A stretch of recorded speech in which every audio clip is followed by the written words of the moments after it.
बेला की हत्या उसके घर में कर दी गई थी। डिटेक्टिव मेहुल उस समय उपलब्ध नहीं थे, तो डिटेक्टिव मेहुल के सहायक केस का इन्वेस्टिगेशन करने वहां पे पहुंचते हैं। उन्हें 3 लोगों पे शक होता है जो कि बेला के पड़ोसी थे, और वो उनसे पूछताछ करना शुरू करते हैं। पहला पड़ोसी कहती है कि मैं सुबह से अपने घर की सफाई कर रही थी, लेकिन हाँ, आज मैंने एक मोटी महिला को बेला के घर जाते हुए देखा था। जब दूसरे पड़ोसी घर जाते हैं तो उसका दरवाजा बंद था, वहाँ पे ताला लगा हुआ था, इसलिए वो वापस जाने लगते हैं। तभी देखते हैं कि वो पड़ोसी छुट्टी से लौट आई है, तो फिर वो उसके साथ उसके घर के अंदर जाते हैं, और घर के अंदर जाने के बाद वो उसे सूचित करते हैं कि वो वापस आई है, और वो बताती है कि मैं तो अभी वापस आई हूँ, तो मैं कुछ भी नहीं जानती हूँ।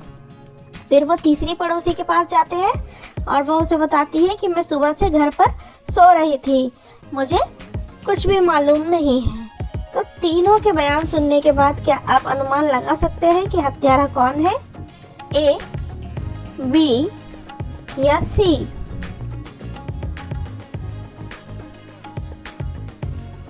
तो अगर आपने ध्यान से देखा होगा कि जो दूसरी पड़ोसी छुट्टी पे गई थी, अगर वो छुट्टी पे गई थी तो जब उसके घर के अंदर गए थे तो टेबल पे गर्मा गर्म खाना कैसे रखा था? इसका मतलब वो झूठ बोल रही थी।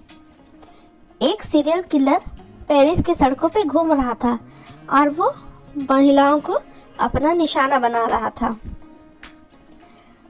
हर तरफ महिलाओं को वो निशाना बना रहा था, कोई ना कोई मृत महिला मिल रही थी।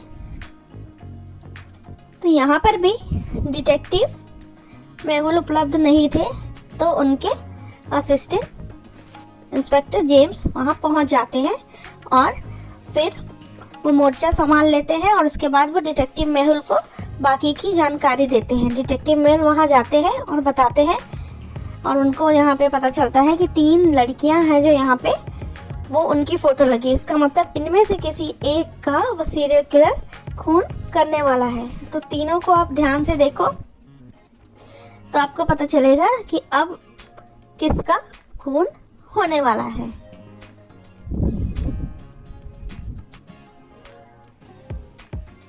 तो क्या आप पहचान सकते हैं कि अगला शिकार कौन होगा? मारिया, मैरी या कियारा?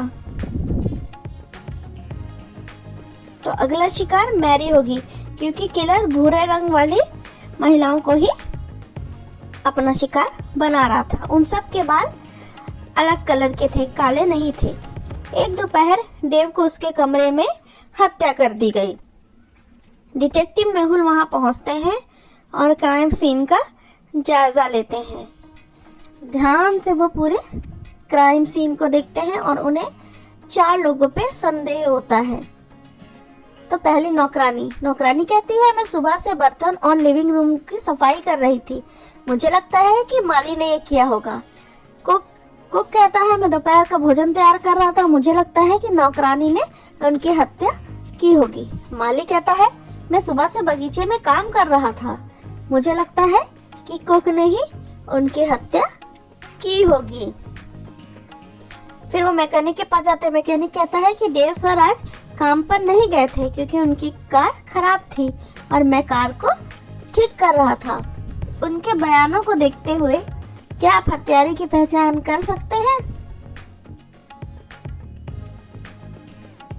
अगर आपने उनके बयानों को ध्यान से सुना होगा तो आप बता सकते हैं कि खूनी कौन है।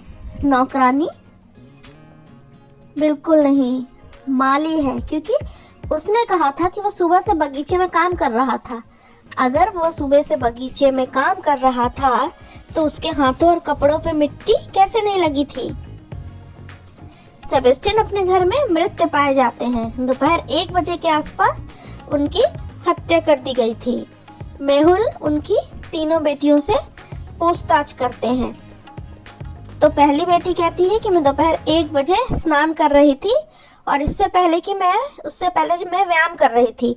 फिर मैंने स्नान किया और मैंने बगीचे में एक आदमी को देखा, शायद वो हत्यारा हो सकता है। दूसरी बेटी कहती है कि मेरे पिताजी को भोजन खाना था, इसलिए मैं उनके लिए भोजन बना रही थी।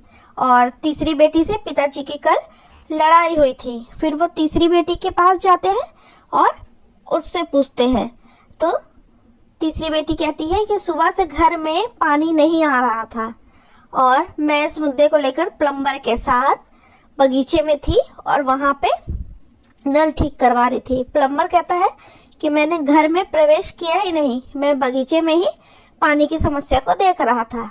अब उनके इस बयानों को सुनकर क्या आप अनुमान लगा सकते हैं कि हत्यारा कौन हो सकता है? इन चारों में से ही कोई एक उनका हत्यारा है। तो उनकी हत्या उनकी बेटी नंबर 1 ने की थी, क्योंकि जब घर में पानी आ ही नहीं रहा था तो वो 1 बजे स्नान कैसे कर सकती है? अगर उसने स्नान किया भी तो भी अगर उसे संदिग्ध व्यक्ति बगीचे में दिखा था तो उसने किसी को बताया क्यों नहीं?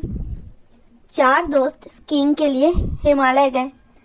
वहाँ पे वे सब स्कीइंग कर रहे थे। उनमें से एक ने कहा कि चलो दौड़ लगाते हैं, तो चारों ने दौड़ लगाने का फैसला किया और दौड़ शुरू हो गई।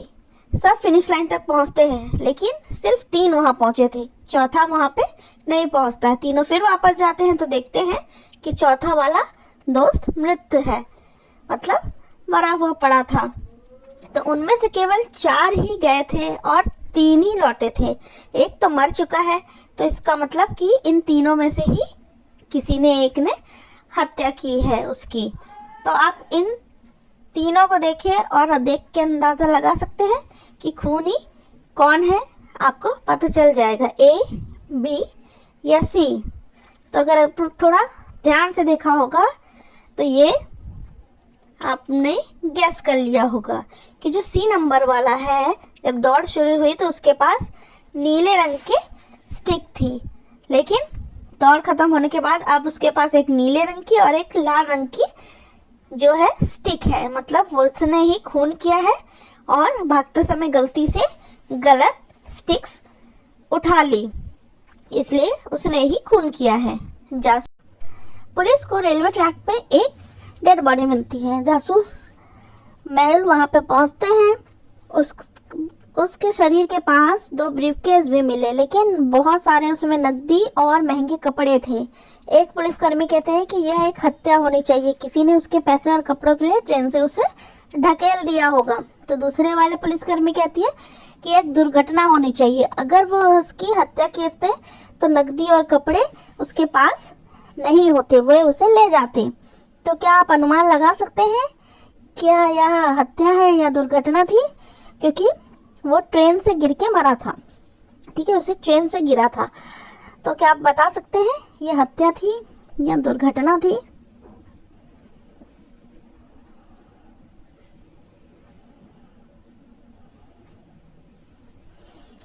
तो सूटकेस थोड़ा दूर पे उसके लाश के पास मिला था।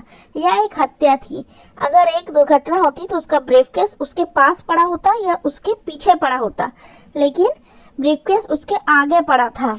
इसका मतलब पहले उसे ट्रेन से धक्का दिया गया है, उसके बाद किसी ने उसका ब्रीफकेस बाहर फेंक दिया, इसीलिए उसके लाश के थोड़ी दूर पे ब्रीफकेस मिला।